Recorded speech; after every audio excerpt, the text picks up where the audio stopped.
Home minister గారు ఉన్నారు, పెద్దలు అనితమ్మ గారు. ఆవిడ హోమ్ తప్పితే అన్నిటి గురించి ఆవిడే మాట్లాడుతుంది. హోమ్ తప్పితే హోమ్లో మాత్రం ఏమీ పట్టించుకోదు.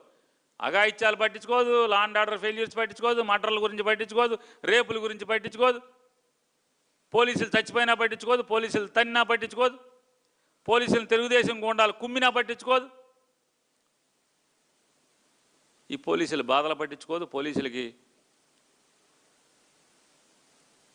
సరెండర్ లీవ్లు, టీఏలు, ఈ ఏపీఎస్పీ కానిస్టేబుల్ ట్రాన్స్ఫర్లు.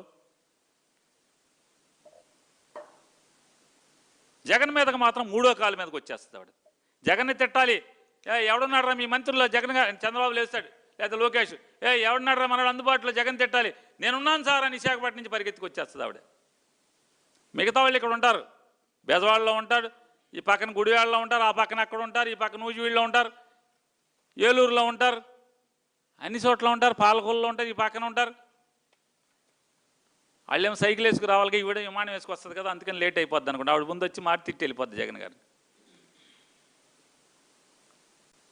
ఆవిడ మాత్రం చాలా సులువుగా ఈ జీవో 329 మాత్రం transfer of APSP constables to AR constables మాత్రం అంగుళం కదలదు.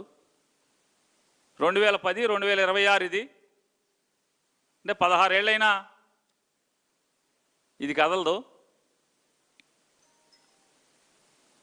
హోమ్ మినిస్టర్ గారు మాత్రం చాలా సులువుగా క్రిస్టియన్ నుంచి హిందూగా ట్రాన్స్ఫర్ అయిపోయారు. ఆవిడ మాత్రం ఎంత సులువుగా అంటే అంత సులువుగా ట్రాన్స్ఫర్ అయిపోయారు.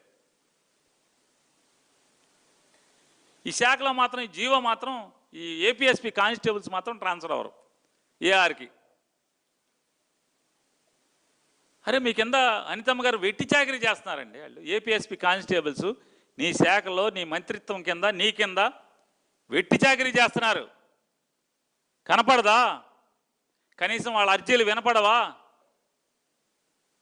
10 ఏళ్ళు దాటినటువంటి సర్వీస్ ఉన్న వాళ్ళని 10 ఏంటి 15, 18, 20, 22, 24 ఎన్నేళ్ళు నిండి వాళ్ళకి ఏఆర్ కింద ట్రాన్స్ఫర్ చేయరా? మీకు ఎన్నిసార్లు మొరబెట్టుకున్నారు మీరు? మీకు చెప్పండి మంత్రి గారు, ఎన్నిసార్లు మొరబెట్టుకున్నారు మీరు? మీకు సీఎం గారికి బ్యాటరీ సైకిల్ మీరు బరాబరా మామూలు దానంతటా వెళ్ళిపోద్ది సైకిల్, అయినా సరే మీరు ఫుల్ యాక్టింగ్గా తొక్కేస్తుంటే మాత్రం వీళ్ళు కాపలా కాచేయాలి. నారా చంద్రబాబు నాయుడు గారు, పవన్ కళ్యాణ్ గారు ఏపీఎస్పీ కానిస్టేబుల్స్కి మీరు శనివారం ఆదివారం సెలవు ఇస్తా అన్నారు కదా. పవన్ కళ్యాణ్ గారు, కానిస్టేబుల్ కొడుకు గారు, మీరు నారా చంద్రబాబు నాయుడు గారు ఎన్నికల ముందు ఏపీ స్పెషల్ పోలీస్ కానిస్టేబుల్స్కి శనివారం ఆదివారం సెలవిస్తా అన్నారు కదా. ఎవరా? 2 ఏళ్ళు నిండినాయండి మీరు గెలిచి. ఎలక్షన్ హామీ 2 ఏళ్ళు నిండి అయినా ఎవరు మీరు? ఇస్తామన్నారు కదా. సెలవు సంగతి దేవుడు ఎరుగు. కనీసం పెళ్ళాం పిల్లలతో వీడియో కాల్కి కూడా టైం ఇవ్వట్లేదంట మీరు. పెళ్ళాం పిల్లలతో మాట్లాడుకుంటాక వీడియో కాల్కి కూడా సంధి ఇవ్వట్లేదు. ఏపీఎస్పీ పోలీసు వాళ్ళు ఎవరికి చెప్పుకోవాలి బాధలన్నీ? ఎక్కడ చెప్పుకోవాలి? వాళ్ళకి న్యాయం ఎక్కడ కోరాలి? ఎక్కడ ఎవరి దగ్గరికి కోరాలి? పవన్ కళ్యాణ్ గారి దగ్గరికి వెళ్తే ఆయన అర్జీ ఇచ్చినప్పుడు ఆయన అంటాడంట, ఏమంటాడంటే, లేదమ్మా ఇప్పుడు ఆ శాఖ మన దగ్గర లేదు, మన శాఖ కాదు కదా, ఆ శాఖ మన దగ్గరికి వచ్చినప్పుడు రమ్మంటే. ఈ మామూలుగా ఈ శాఖ ఇప్పుడు రావాలి, ఈ టర్మ్ కాదు, ఇంకో 15 ఏళ్ళలో ఆ శాఖ మీకు వస్తుందా? రాదు కదా. 29లో జగన్ కదా వచ్చేది, ఇక మీకు ఎక్కడ ఉంది ఆ శాఖ?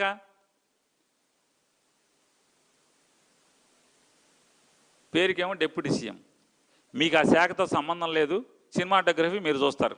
అసలు చాలా గంపంతైన అసలు మామూలు చిత్ర విచిత్రాలు ఉంటాయి ఈ గవర్నమెంట్లో. హోమ్ మినిస్టర్ గారేమో హోమ్ డిపార్ట్మెంట్ చూడరు, ఆవిడ విద్యాశాఖ, ఆ శాఖ ఈ శాఖ చూస్తుంది. విద్యాశాఖ మంత్రి గారు విద్యాశాఖ చూడడు, ఆయన పరిశ్రమల శాఖ చూస్తాడు. పరిశ్రమల శాఖ మంత్రి ఏమో పరిశ్రమల శాఖ చూడడు, ఆయనేమో మామూలుగా కర్నూలులో లా అండ్ ఆర్డర్ చూస్తూ ఉంటాడు. ఇరిగేషన్ శాఖ మంత్రిగా ఇరిగేషన్ శాఖ చూడడం, ఇంధన పొదుపు చూస్తుంటాడు ఆయన, అంటే ఎనర్జీ, ఆయన ఎనర్జీ చూస్తాడు. ఎవడు ఇది మెంటల్ హాస్పిటల్? ఈ మంత్రివర్గం ఏంటి అర్థం కాదు. ఎవడి శాఖ ఆడు చూడడం ఎంతసేపు పక్కోడు. పక్కోటి శాఖ చూస్తూ ఉంటారు ఎవడికాడు. నిజంగా ఎంత దుర్భరంగా ఉంటుందంటే, కానిస్టేబుల్ కొడుకు గారు కాస్త మనసు పెట్టండి. ఆర్డర్లీ వ్యవస్థ ఎంత నీచమైంది, అది నీచమైందా కాదు ఆర్డర్లీ వ్యవస్థ? ఈ కానిస్టేబుల్స్ లా అండ్ ఆర్డర్లో కానీ, ఏఆర్లో కానీ, ఏపీఎస్పీలో కానీ, ఇందులో ఉన్నటువంటి కానిస్టేబుల్స్ అందరూ ఎవరు అనుకుంటున్నారు?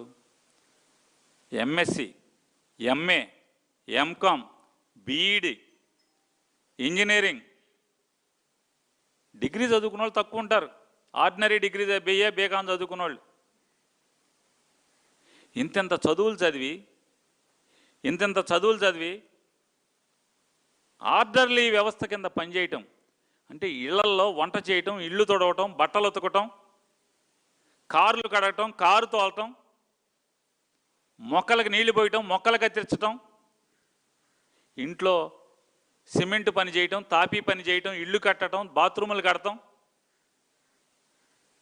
ఇంతెంత చదువులు చదువుకున్నటువంటి ఈ కానిస్టేబుల్స్కి ఈ వెట్టి చాకరీ చేయటం ఘోరం కాదా? చేయించుకోవటం ఘోరం కాదా? అవమానం కాదా అంటున్నాను. పవన్ కళ్యాణ్ గారు చెప్పండి. చాలా చెప్తారు కదా మీటింగ్లో, ఆత్మగౌరవం అంటారు, అయ్యి అంటారు, ఇయ్యి అంటారు. వీళ్ళకి నెలలో 4 రోజులు భాగ్యం కలివేది, కుటుంబాలతో పెళ్ళాం పిల్లలతో గడిపే భాగ్యం 4 రోజులు. ఆర్డర్ల వ్యవస్థకి ఎందుకు వెళ్తారు ఇంత చదువుకుని? సార్ మనసు పెట్టండి, మీకు అర్థమవుద్ది. కనీసం ఆర్డర్లీ వ్యవస్థలోకి వెళ్తే, ఆర్డర్లో ఎవడో ఒకటి ఇంట్లో చాకరీ చేస్తే, బట్టలు ఉతికితేనో, ఎవడొకటి ఇంట్లో పిల్లలకి వాళ్ళ ఆలనా పాలన చూస్తేనో, పిల్లల ముడ్లు కడిగితేనో, వాళ్ళ బాధ్యతలు చూస్తేనో, లేదా ఇంట్లో వంట చేస్తేనో, మొక్కలకి నీళ్లు పోస్తేనో, కారు కడిగితేనో, కనీసం 4 రోజులు 5 రోజులన్నా భార్యాపిల్లల దగ్గరికి వెళ్తాకి సెలవిస్తారని చెప్పి, 4 రోజులు 5 రోజుల్లో భార్యాపిల్లల దగ్గరికి వెళ్ళి సెలవిస్తారని చెప్పి వెళ్ళి గడపచ్చు అని చెప్పని ఎందుకు వెళ్తారు? ఆఖరికి రిటైర్ అయిపోయిన ఐపీఎస్ల ఇళ్ళ కాడ కూడా ఆర్డర్లీ వ్యవస్థ నడుస్తుంది కదా. రిటైర్ అయిపోయిన ఐపీఎస్ల ఇళ్ళ దగ్గర కూడా వీళ్ళు పనిచేస్తున్నారు కదా. ఎందుకని వెట్టి చాకరీకి ఎందుకు వెళ్తారు? చదువుకుని కూడా ఎందుకు వెళ్తారంటే, ఫాలిన్ అక్కర్లేదు, ఫీల్డ్ బందోబస్తుకు ఉండదు, గార్డ్ డ్యూటీ ఉండదు, ఇట్లాంటివన్నీ ఎగ్జామ్షన్స్ ఉంటాయి. ఆ టైంలో నా భార్య పిల్లలతో ఫోన్లో మాట్లాడుకోవచ్చు అని కదా.